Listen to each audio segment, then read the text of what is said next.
Et salut à tous et bienvenue pour une nouvelle vidéo sur le Bazar du Grenier. Salut Seb! Salut! Et aujourd'hui, on est là pour parler de Indiana Jones 5, le cadran de la destinée qui est sorti hier, au moment où on vous parle, on l'a vu en France, qui fait suite au 4 qui était épouvantable. Vraiment, avec le fameux... Je l'ai pas revu, j'ai un peu surfé dedans, mais ouais, il faudra en reparler, je pense, ouais. du Crâne de Cristal. Qui est donc le fameux nuque de Fridge, hein, du coup. Exactement. On va faire cette scène mémorable avec les extraterrestres à la fin, bref. Donc, Indiana Jones 5, qu'est-ce que t'en attendais, toi?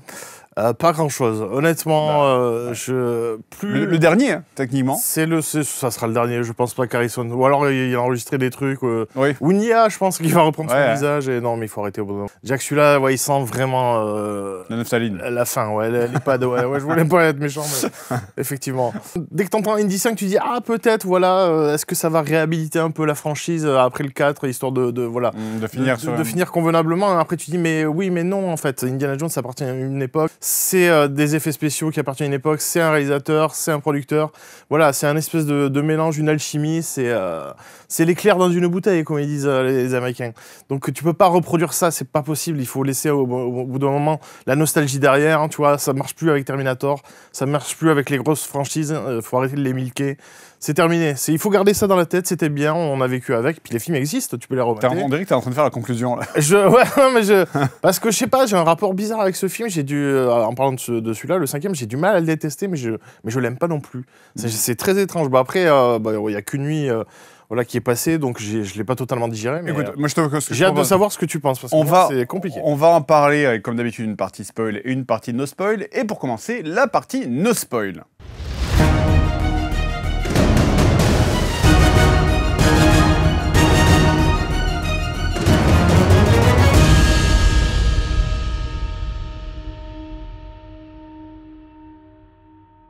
Ok, donc partie no spoil, je vais essayer de résumer très vite fait le scénario sans rentrer dans les détails. Donc le film s'ouvre par Indiana Jones à la grande époque, donc celle avec les nazis, c'est pas je veux dire c'est une grande époque, bref vous avez compris.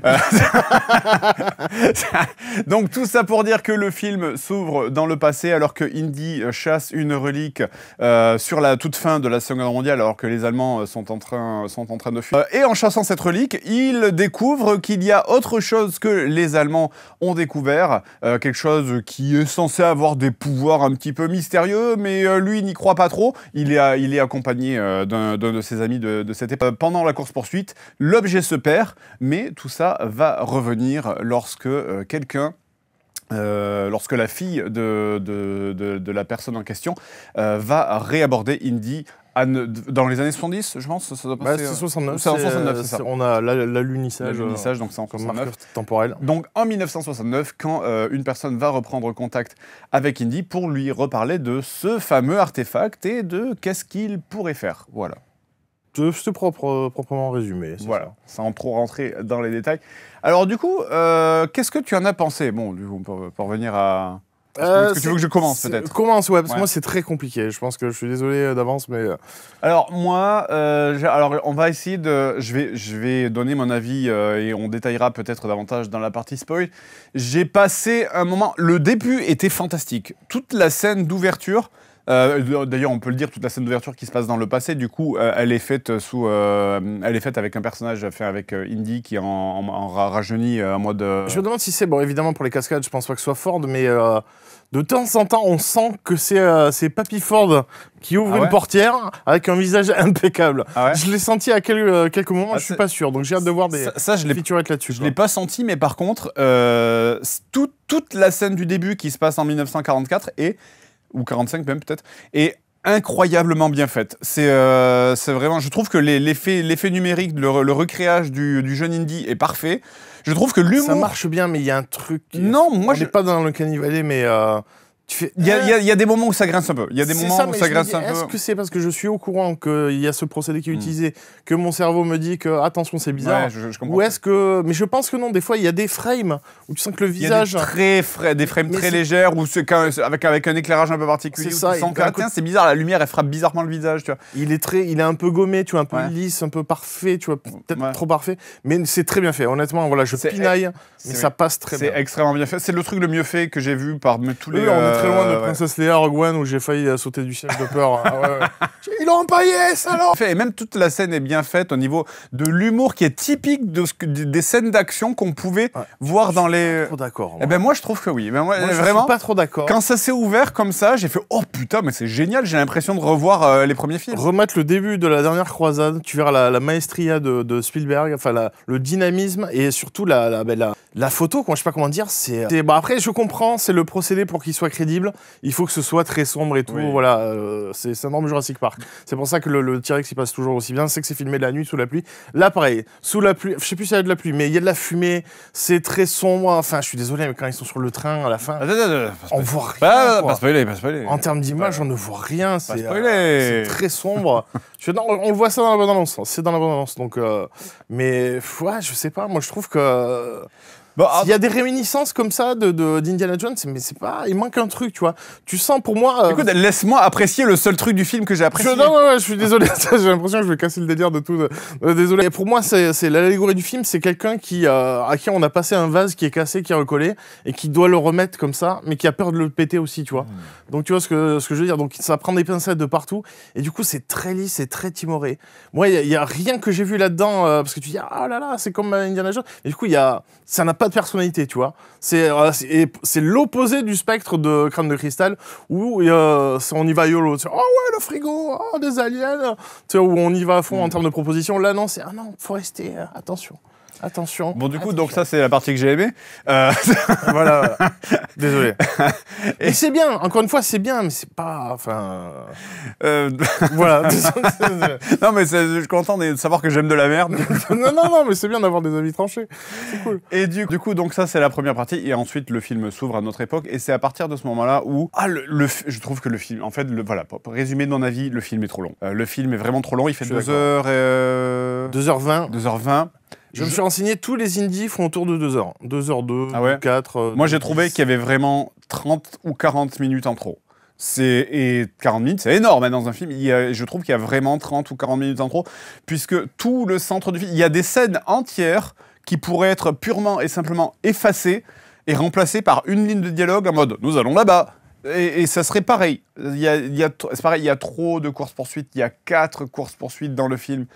Ok, il y a toujours une course-poursuite dans un Indiana Jones, mais 4 courses-poursuites, vraiment, c'est vraiment utile d'avoir 4 courses-poursuites. Il y en a beaucoup, hein, dans plein d'indie, c'est le cahier des charges, hein, t'en as dans le Temple Maudit, t'en as au milieu, à la fin, mais c'est pas les mêmes, tu vois. Ouais. Au début, c'est un Zodiac dans la neige, après, c'est les chariots, voilà, c'est ultra culte. Oui, non, mais ça... Les chariots de la mine, tu vois, donc voilà, l'intérêt est renouvelé. Mais là, c'est pas culte, en fait. C'est peut-être ça. Là, pareil, ça n'apporte, parce que après, le culte, il faut laisser le temps passer, quoi. Ouais. Mais je pense pas que la scène de Tuk Tuk à Marrakech dans le Indy 5 va rester dans les annales et être parodiée comme toutes les courses-poursuites que tu as vues en chariot. Effectivement, dans le dernier Zelda, il y a ça, quoi. Le train de la... C'est quand même fou, tu vois, l'empreinte du Temple Maudit, désolé. Ouais. Le train de la mine, effectivement, oui, voilà, c'est quelque chose qui a marqué. Et c'est peut-être aussi, effectivement, le problème. Donc, déjà, 1, c'est trop long. 2, d'ailleurs, toi, je te voyais t'endormir au milieu du film. Ouais. Je piquais du nez parce que ça ne racontait rien, en fait. Du coup, t'es pas trop engagé émotionnellement. Et surtout que c'est là où tu vois que la CG prend le dessus sur... Parce qu'il y a un côté très... il y a un côté... On le fait parce qu'on peut le faire. Ouais, et puis évidemment qu'Harrison Ford est trop vieux. Mais je veux pas faire le vieux con de ouais, à l'époque c'était des vrais trucs, tout ça. Oui, parce que aussi ça rendait hommage aux sérioles de l'époque, au fait. C'est-à-dire s'il y a des incrustes qui sont pas trop bien faites et tout, c'est pour un peu pas singer, mais pasticher un peu ce genre de format qui était diffusé dans les cinémas à l'époque, tu vois, de films d'aventure. Et là je le ressens pas trop. C'est non, on peut faire une super course-poursuite impressionnante parce qu'on peut le faire avec des CG de fou. Et du coup tu vois qu'il y a des cascades impossibles. Tu te dis mais c'est pas possible, là il doit mourir 8 fois Harrison Ford. Donc moi ça me désengage et je suis là et je regarde ma montre, je me dis bah allez, quand c'est que c'est fini, parce que l'histoire ne progresse plus en fait. On fait pause sur l'histoire. Ils doivent arriver du point A au point B et puis il se passe des trucs au milieu. C'est ça mon problème sur ces courses-poursuites, c'est qu'il y a plein de moments où le film se met en pause pendant 15 minutes avec regardez, il se passe des trucs, ouh les clés, regardez, il course-poursuite, oh là là, il se court après. Blague, et on s'en fout en fait, et le film il avance pas et toi t'es en mode genre oui mais s'il vous plaît on s'ennuie, avancez le scénario. Et enfin bref. Donc ça c'est mon second problème, il y a trop de courses-poursuites, c'est trop long. Et peut-être aussi, il n'y a pas de scène culte, je trouve. Il n'y a pas ce truc culte, Encore une fois, on l'a vu hier. on l'a vu hier, mais j'ai pas ressenti de potentiel culte ni dans les courses-poursuites, ni dans les scènes d'action, ni dans les... Et puis, il y a ce... Alors, on en parlera dans la partie spoil, mais il y a ce problème toujours qui était déjà un problème avec Indiana Jones 4. C'est là où les premiers restaient un petit peu mystérieux, un petit peu mystiques, spirituels, mais en restant mystérieux, peut-être par manque de budget aussi, tout simplement, par manque de moyens, de pas pouvoir montrer d'où l'astuce de ferme les yeux, Indy, ne regarde pas ce qu'il y a dans le... Je vois ce que tu veux dire. Il y a des éléments fantastiques qui sont vraiment énormes. D'ailleurs, c'est ce qu'a vendu Lucas à Spielberg. Il a dit non, c'est un aventurier qui vit des aventures voilà, surnaturelles. Voilà, c'était vraiment le mot. Donc c'est pour ça que dès le premier, l'Arche perdue, c'est les fantômes, c'est Dieu, quoi. C'est les fantômes, c'est Dieu, voilà. Mais il y a ce truc de ferme les yeux, ne regarde pas. Mais c'est très court, en fait. Ouais, voilà. Très court. On s'attend pas trop. C'est ça. Alors que là, il y a vraiment... on en parlera en partie spoil, c'est n'importe quoi cette scène, c'est n'importe quoi. Il y a 30 minutes à la fin où c'est vraiment... le mystique est devant tes yeux tellement longtemps qu'il est plus mystique, en fait. C'est vrai que ça perd un peu de sa magie, de ce côté... ouais.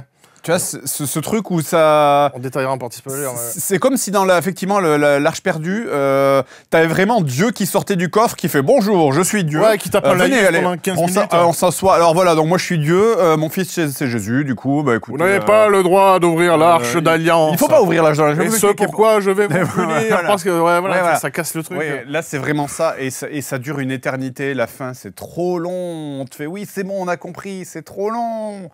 Et ce truc toujours ce truc ça pourrait durer 1 minute et ça en dure 20 à chaque fois. Crâne de cristal, c'est pareil. Je pense que le film aurait gagné beaucoup si on savait pas trop pour les aliens. Oui. C'est-à-dire, tu vois un squelette chelou, tu fais OK, tu mets le crâne, voilà, ça commence à s'activer et vous vous barrez, quoi. Ouais. Et de loin, tu vois un truc qui se passe, mais pas un alien, un gros plan qui fait les gens. Non.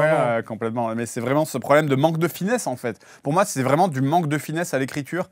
Et de s'embourgeoiser en termes d'effets spéciaux. Ah, mais on peut le faire, donc on va le faire. Non, t'es pas obligé. Tu peux être un peu plus subtil et moins montrer les choses, quoi. C'est ça. Et puis voilà, globalement, après, effectivement, bon, il y a plein d'appels à la nostalgie un petit peu, mais aussi, pareil, avec des acteurs qui sucrent un peu les fraises, hein, vraiment. C'est John Rhys Davies qui est dans le film, hein, du coup. Ah, tu parlais de lui, ouais, lui aussi. Oh là là, c'est un cadavre, hein, il a 2 doigts de la mort, hein, putain. C'est que la réunion des vieux, Dieu sait que je l'aime bien, mais j'espère qu'il y avait une ambulance pas très loin au cas où, quoi. Et tu sens que c'était un peu pour cocher une case, mettre un personnage un peu de l'entourage de Indy, parce que qu'est-ce qu'il faut à New York C'est ça, et puis il y a ce côté aussi où... moi, c'est un côté qui m'a un peu gêné, où t'as l'impression que l'héroïne du film, le personnage secondaire féminin, du coup, qui est quasiment héroïne dans le film aussi, on est censé le connaître. Je sais pas, j'ai eu l'impression que j'étais censé le connaître en mode genre oui, tu te souviens de tous ces trucs qu'on a vécu, et sauf que moi je suis en mode ben non, je ne connais pas cette personne, parce qu'ils arrêtent pas de s'envoyer des fions genre oh là là, on est meilleurs collègues, oh là là, ça fait longtemps qu'on s'est pas vu alors qu'on a fait 4 films ensemble. Mais pas du tout, en fait, c'est la première fois qu'on la voit, tu vois, et j'ai ressenti ça un peu, où le film voulait me la placer en mode genre oui, vous avez vu, elle est trop bien, vous allez l'aimer, et moi je suis en non, je l'aime pas, je sais pas qui c'est. Mais pour moi c'est une belle métaphore du film en fait, parce que c'est elle qui tire vraiment Indy vers l'aventure, elle le pousse vers l'avant et tout, lui il veut pas. Et c'est un peu les producteurs qui essayent de choper Harrison Ford et tout. Allez viens, on va faire Indiana Jones 5, ça va être bien. Elle le dit un peu littéralement, quoi. Elle dit pour toi voilà, c'est la dernière aventure, tu pars sur les chapeaux de roue, machin, enfin je sais plus comment elle formule, mais c'est exactement ça, quoi. Du coup c'est allez viens, mais je peux pas, je suis vieux. Allez viens, on va faire de l'argent au box-office, mais non je peux pas, je suis vieux. C'est exactement ça pour moi, c'est la meilleure métaphore du film, quoi. Phoebe Waller-Bridge qui s'appelle Elena, je crois, dans le film, et qui est la filleule, c'est son parrain, c'est ça. Indiana Jones, c'est le parrain de Phoebe. Et c'est vrai que c'est elle qui fait avancer tout le temps l'intrigue, c'est tout le temps elle qui débloque un peu les énigmes. Lui, il est un peu suiveur, donc c'est un peu tristoun aussi de voir Indy un peu à la bourre. Bon, après, c'est l'âge... Ils essayent de réfléchir un peu là-dessus. J'essaie de voir qu'est-ce qu'ils essayent de raconter. Pas vraiment de réflexion, moi, je trouve. Ouais, c'est très léger, tu vois. À un moment, c'est un peu affiché, mais c'est du pathos pour du pathos. Mais alors, je peux pas le dire en partie non spoil. Mais sur comment ont évolué son entourage et qu'est-ce qu'il est devenu, c'est quoi sa vie actuelle, tu vois. C'est comment on te le présente au début du film. C'est limite un vieux réac en décalage avec la société dans laquelle il évolue, quoi. Et Donc, ouais, il faut qu'il se reconnecte à ses racines d'aventurier et tout. Donc, c'est pour ça qu'il y a ce personnage qui l'emmène. Le 4, il se passe à quel visiter le époque? monde. C'est pendant la guerre froide, enfin début de la guerre froide. Hein, le 5 aussi, techniquement. Oui. Et mais je sais plus, ouais, quel.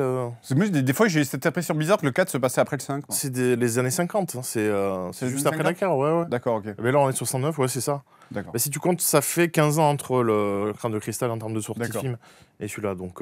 D'accord. Ça correspond à ça à peu près. Bon, du coup, maintenant que j'ai donné mon avis. On peut en développer plus partie spoil, je pense. Tu veux pas le donner ton avis en partie Ah mais je l'ai pas encore. D'accord. Bon, partie spoil alors.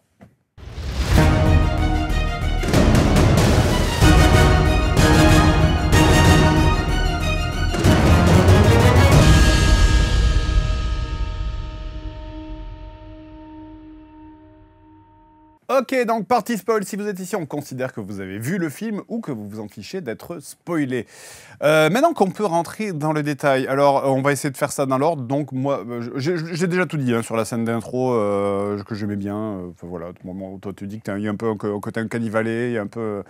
Mais voilà. Pas forcément, moi c'est le côté un peu redit et sans trop d'imagination et puis visuellement c'est un peu... C'est peut-être pour ça aussi que j'ai eu cette impression de revoir un vieux indie. D'autant plus qu'il n'y a, et ça je l'ai remarqué après le film, il n'y a que dans la scène d'intro où on entend, où il y a une scène d'action avec le ta ta ta ta ta ta ta. Après c'est silencieux où tu l'entends des fois vaguement au détour de une ou deux notes et ensuite tu le réentends dans les crédits de fin. Plus jamais dans le film, tu n'as de scène où tu as... Il n'y a pas trop de fulgurance qui... enfin, je sais pas, qui mérite le thème. Enfin, même si la BO, elle est là, elle est présente, elle n'est pas omniprésente, tu la ressens pas trop. Mais je trouve que John Williams, par rapport à son âge, fait le café. Enfin, c'est pas gênant. Ça accompagne bien plutôt le Mais c'est dommage qu'il n'y ait pas cette scène où où le thème se déclenche et puis tu es là à faire « oui ». Et là, c'est non, du coup.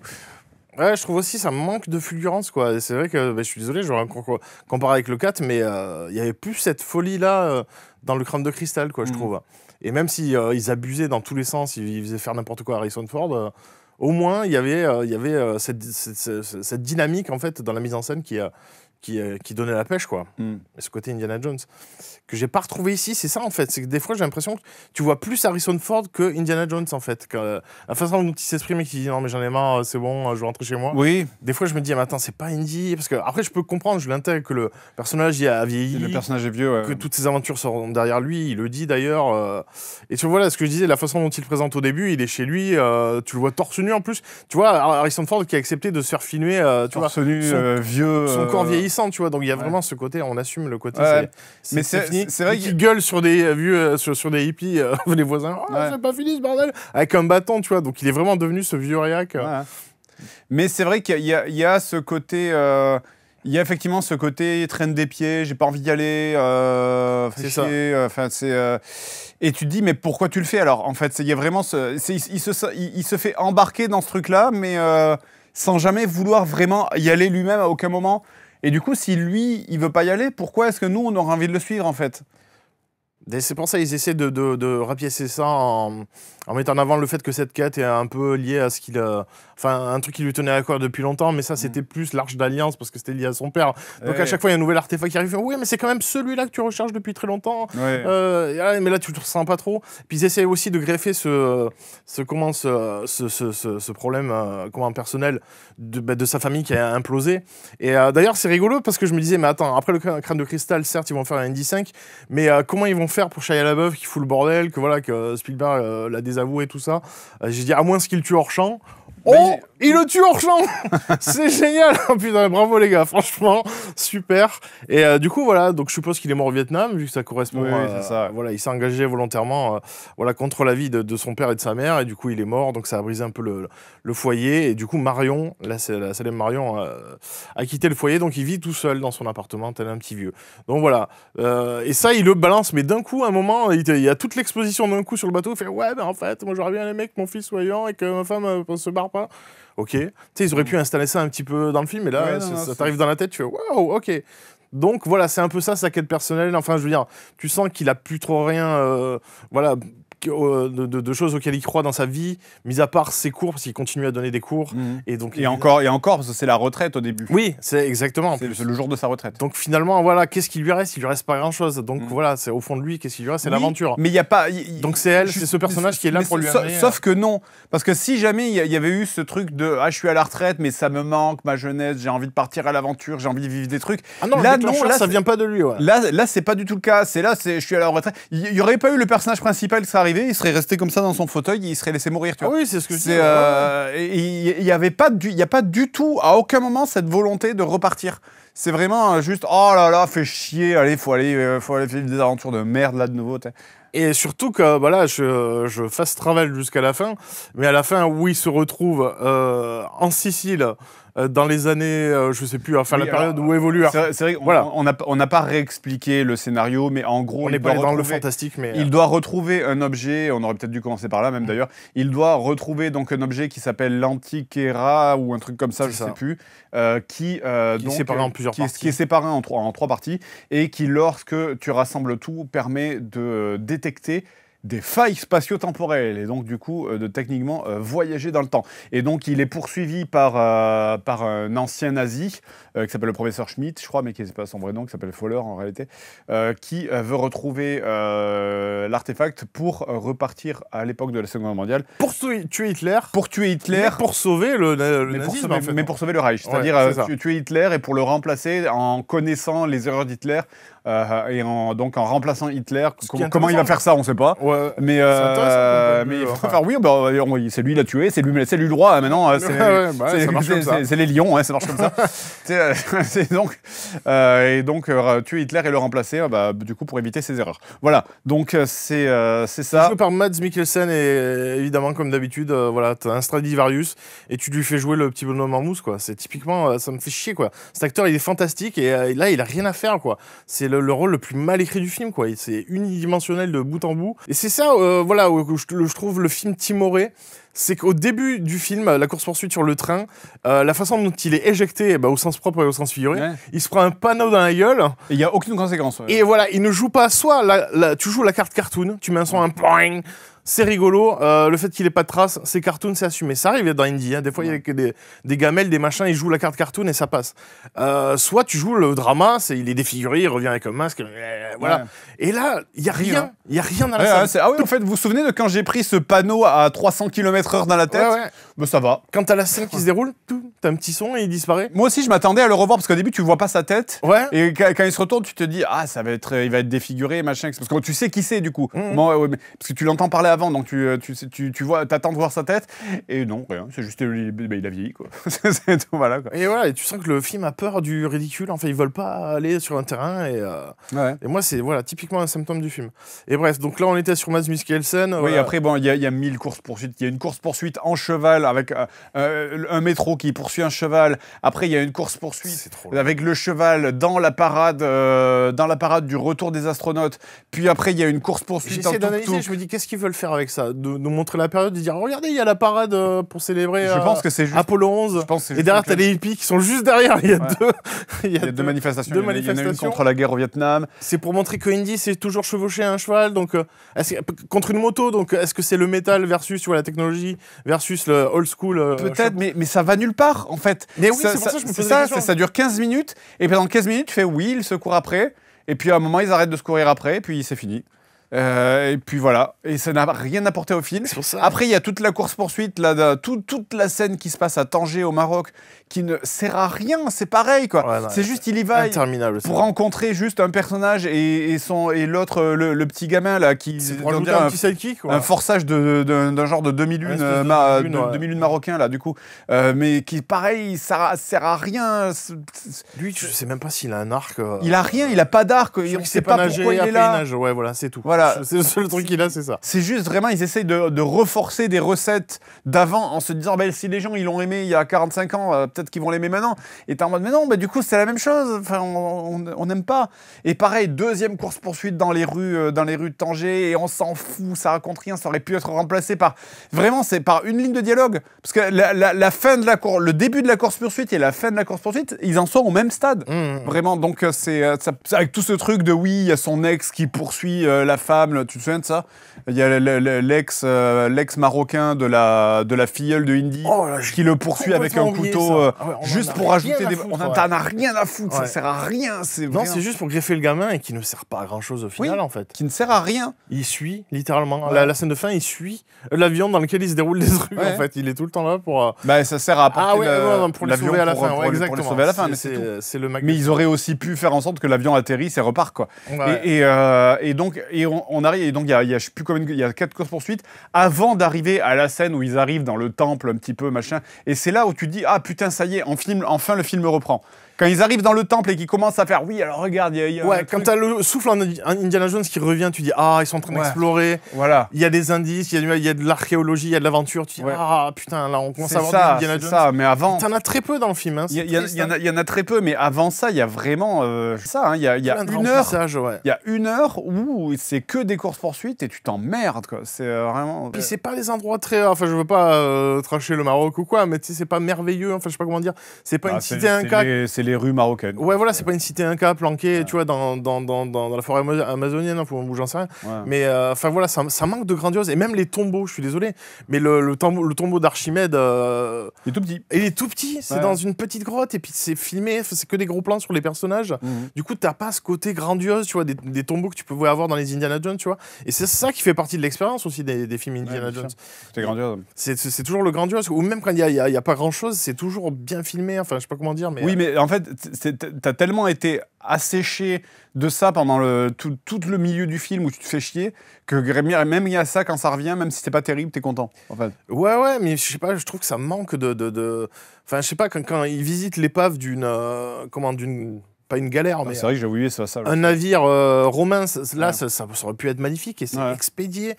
Ça devient une scène d'action plutôt lambda, alors que ça pourrait être un peu plus merveilleux. Enfin bref, je trouve que le film manque de ça, en fait, de merveilleux. C'est ça. Ouais, non, mais je suis d'accord. Et surtout, bon là, je pense qu'on va parler un peu plus de la fin, de l'acte final. Parce que dans l'acte final, en gros, pour vous expliquer, ils réussissent à assembler l'artefact, sauf qu'ils se font voler par les méchants, évidemment.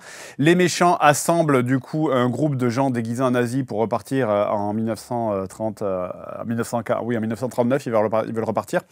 Avec des... ça me fait beaucoup rigoler, parce que t'as des mecs déguisés en nazis qui marchent au pas sur l'aéroport alors qu'il n'y a personne. Vraiment, il y a plein de détails qui sont vraiment idiots. En fait, et d'ailleurs, un de mes problèmes aussi, c'est les méchants deviennent idiots à la fin du film. Alors qu'ils sont relativement intelligents et manipulateurs pendant tout le film, à la fin, ils ont un neurone. Et ça, c'est insupportable. Quand dans l'écriture, les personnages deviennent subitement débiles parce que sinon, c'est trop dur, tu vois. Je n'ai pas compris, moi, la fin, c'est trop bizarre. Et donc, ils repartent, ils passent à travers la faille temporelle détectée par le machin d'Archimède, là, et ils arrivent non pas en 1939, mais ils arrivent en 200 avant Jésus-Christ, je crois, pendant le siège de Syracuse, je sais plus c'est quoi le nom. Ça se déroule à Syracuse. C'est ça se déroule à Syracuse, et ils rencontrent Archimède, et tout le monde les prend pour des dragons. Alors, ils sont en avion, c'est-à-dire que tu as un avion, un bombardier allemand rempli de mecs déguisés en Asie, qui passe à travers la faille, suivi par le demi-lune marocain, j'ai oublié son nom, qui lui est dans un petit avion et qui les suit.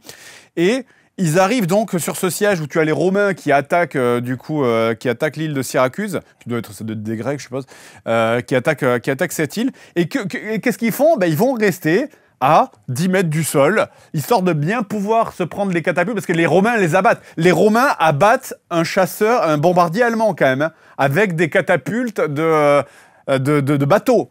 Pas spécialisé, mais ouais, j'en doutais fortement. Alors déjà, ils visent très bien. 2, pourquoi ton putain d'avion, il vole à 5 mètres du sol ? Pourquoi, comment ? Alors qu'ils se sont pris un coup, ils font « Oh là là, on s'est pris un coup !» Remontez, bande de cons ! Mais surtout qu'en plus, enfin je sais pas, il dit oh mais c'est la bataille du port machin. Mais éloignez-vous du port, tu sais, vous braquez un peu. Éloignez-vous du port. De l'endroit de la bataille, tu vois. Ne volez pas. Non, ils vont voler en cercle autour des bateaux qui leur tirent dessus pendant 10 minutes. Avec à bord les Allemands qui sont montés, qui eux sont là. Nous sommes Allemands, nous ne posons jamais de questions. Il y en a qui sont en mode PNJ, ne réagissent pas. Et il y en a qui sont paniqués en mode qu'est-ce qui se passe ? Et puis il y a un des méchants du film qui soudainement prend 5 mitraillette et il fait ah, je vais tuer tous les Romains, bande de sauvages. Parce que pourquoi? Aucune idée. Ils sont une poignée, mais ils sont tous au courant du plan, non? Oui. Je pense. Si, alors admettons, les Trophions sont pas au courant qu'ils vont voyager dans le temps. Oui. T'as au moins le bras droit, tu sais, qui a un tueur froid en plus. Au moins, il pourrait regarder par la fenêtre et dire tiens, c'est bizarre tous ces Romains là, toutes ces sirènes, ouais. Toutes ces galères romaines dans la mer. Non, aucun.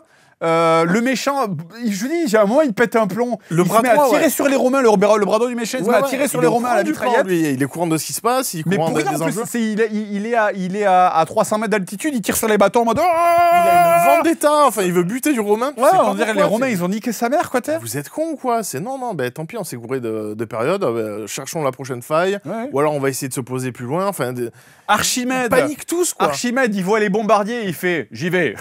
Parce que lui, visiblement, c'est un aventurier de ouf. Il y a un autre Romain aussi en mode qui ressemble à c'est Zlatan dans Astérix, quoi. Ouais. Il voit l'avion. Lui, pareil aussi, il a une vendetta à régler. Il voit l'avion, il fait toi c'est entre toi et moi, toi, l'avion et moi, le Romain là. Très bizarre. Il poursuit l'avion, le Romain. Et à la fin, et puis et tout ça pour mourir en fait, pour être sauvé par. Tout ça pour mourir et pour faire ce fameux truc de en fait c'est la boucle temporelle parce qu'en fait à un moment dans le cadavre d'Archimède il trouve qu'Archimède il avait une montre sur lui. Or les montres ça n'est inventé que 1500 ans plus tard et en fait la montre qu'il trouve c'est parce qu'en fait il avait vu dans une dimension. Il a récupéré sur le cadavre de Mads Mikkelsen. C'est la boucle temporelle. Ça me fait beaucoup rigoler. Ça veut dire qu'Archimède il flexait avec une montre nazie. Oh les gars.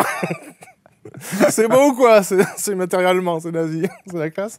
Enfin voilà, ça me fait beaucoup rire. Avec Indy qui à la fin du coup Indiana qui fait non mais laisse-moi ici. Non et l'héroïne qui fait non, mais si laisse-moi crever. Non viens avec moi. Non s'il te plaît laisse-moi crever, je veux crever. C'est fini, il y a plus d'autres filles. Oh non reviens avec moi, on sait jamais, on peut faire une suite peut-être. En fait... C'était le point où je voulais en venir, c'était sur l'arc de Indiana Jones en fait, c'est que vu qu'il n'y a plus rien qui lui attend chez lui, il préfère, enfin il veut rester dans le passé, de vivre dans un endroit qu'il a fantasmé, dont il a lu des choses, enfin dans les bouquins et tout. Mais bon, il se fait remuer par sa filleule pour le forcer à revenir et essayer de reconstruire un peu ce qu'il a perdu. Ouais. Et c'est le happy end qu'on nous propose, c'est-à-dire il se retrouve avec Marion. Et c'est juste, elle voulait pas le laisser mourir dans le passé, alors qu'elle aurait pu. Hein. Ça aurait pu finir comme ça. Moi, ça m'aurait pas trop choqué. Ça m'aurait pas trop choqué. Je me dis pourquoi pas. Je m'attendais à ce qu'elle avance. C'est partie de l'histoire, Indiana Jones. Je m'attendais à ce qu'elle avance des arguments du genre oui, mais non, parce que tu peux pas rester, parce que ça va faire un paradoxe temporel. Machin. Non, pas du tout. Non, c'est juste non, viens parce que. Voilà. Ouais, non, mais je sais pas. Après, je sais pas si elle connaît beaucoup Marion, tu vois, le fait qu'elle s'implique à fond dans sa vie personnelle. Ouais. Et puis après, donc il y a le happy end où c'est elle qui passe un coup de téléphone, qui dit à la femme de Indy de revenir, et puis elle qui fait OK. C'est ça en fait, c'est ça qui est bizarre par rapport à leur relation. Donc il fallait finir sur un happy end, tu vois, il reconstruit un peu sa famille. C'est ça. Mais toute cette fin dure une éternité, ça fait vraiment... Il y a vraiment 20 ou 30 minutes. On voit un peu trop Archimède, on voit un peu trop cette période-là, je trouve que ça... D'ailleurs, en parlant de paradoxe temporel, il y a un moment, les archéologues qui vont découvrir un bombardier allemand dans les ruines de Syracuse, ça va faire bizarre. Après, ils ont peut-être récupéré les matériaux, ils ont fait fondre ou quoi, mais il y a une trace sur le tombeau, apparemment, il y a une espèce de dragon avec des hélices, c'est ce qu'elle dit... Voilà, pour dire que il y a quand même des traces de ce paradoxe, quoi. Du coup, toute cette fin dure une éternité et ça démystifie complètement le truc, en fait. Surtout quand tu vois Archimède qui fait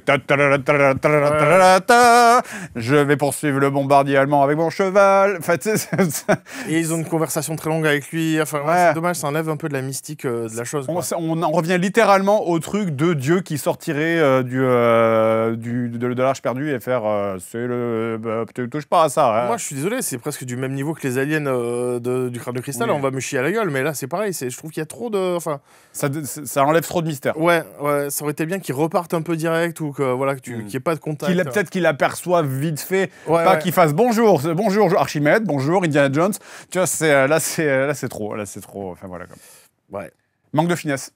Bon, écoute. Je pense qu'on a fait le tour. Moi c'est compliqué. C'est compliqué. J'ai pas de la haine contre le film parce que le réalisateur c'est pas un manchot, tu vois, James Mangold. C'est quand même c'est le réalisateur, tu vois, de Logan, de Copland, un très bon film aussi. Wolverine 3 un peu moins bien quand même. Et Ford versus Ferrari, bien sûr, magnifique film aussi. Donc voilà, on peut pas lui jeter la pierre. Le film a quand même de la gueule, il y a des séquences qui fonctionnent. Je trouve qu'en termes d'humour, on est un peu... Enfin, je sais pas, je trouve que le film est timoré, en fait. De toute façon, l'entreprise, en fait, le fait d'avoir validé ce projet, tu sens que c'est... On marchait sur les œufs, quoi. Fallait passer derrière Indy 4, hein. Voilà, fallait pas recasser le vase. Pour moi, c'est ça la métaphore.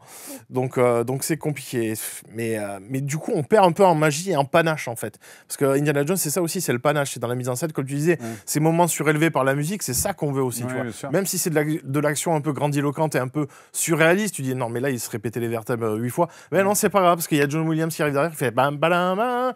Tu vois, le fou arrive pile au bon moment, il bascule et tout. Voilà, c'est nickel, ça fonctionne. C'est timoré, en fait. Et ouais, c'est vraiment timoré, quoi, je trouve.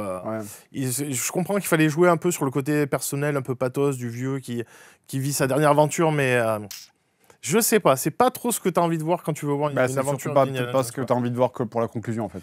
Ouais. Après, voilà, est-ce que c'est une conclusion satisfaisante pour Indiana Jones, selon toi? Bon, en tout cas, c'est une conclusion. C'est une conclusion, ouais. Mais je sais pas, moi j'aurais aimé, tu vois, je fantasmais un peu inverser les rôles, C'est-à-dire qu'ils deviennent... D'ailleurs, c'est pour ça que dans le film, il appelle beaucoup Henry Jones. Donc c'est vraiment... Il appelle plus trop Indiana, quoi. Qui devienne le père... Voilà, qui devient un peu plus ce qu'était Sean Connery dans la dernière croisade, tu vois. Ouais. Et bon... Ben, c'est pas le cas. C'est pas le cas. C'est un entre-deux. Ils essaient de le faire de l'action d'aventurier, mais en même temps, c'est oui, mais je suis vieux aussi en même temps. Tu vois, c'est bizarre, le cul entre deux chaises, donc... Ouais. Bon, en tout cas, comme d'habitude, faites-vous votre avis par vous-même, et à la prochaine pour d'autres vidéos sur le Bazar du Grenier. Ciao, ciao.